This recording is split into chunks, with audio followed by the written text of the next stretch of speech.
saw an officer walking up to another vehicle that he had stopped, and the man shot him a couple times and drove away. William Lewis was watching from a red light at Ustick and Curtis. He and a friend were the first witnesses to run to Officer Whipp's side. We jumped out and ran over there to see if he was okay, get him some help if he couldn't do it himself.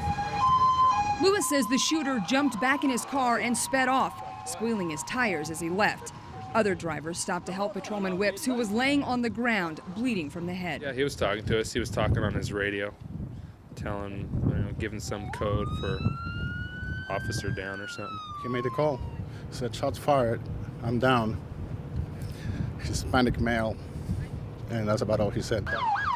Unsure of the officer's injuries, witnesses helped Whips out of his shirt and bulletproof vest, using his T-shirt to stop the bleeding. We saw that he had a gunshot wound to the belly that was stopped by the vest, but there was some bleeding coming from somewhere else, so we took his shirt off and we turned him over gently, and there was an entry wound in the back. Sandra Sanchez. Police and paramedics were on scene within minutes. As Whips was taken to St. Alphonsus Medical Center, officers turned their attention to the driver who witnesses say shot him. The officer had dropped his license and his registration when he was shot at, and we picked it up off the street and gave it to the police department. Officers say the ID and registration led them to 28-year-old Juventino Torres-Vargas, a wanted man accused of shooting his live-in girlfriend earlier this week.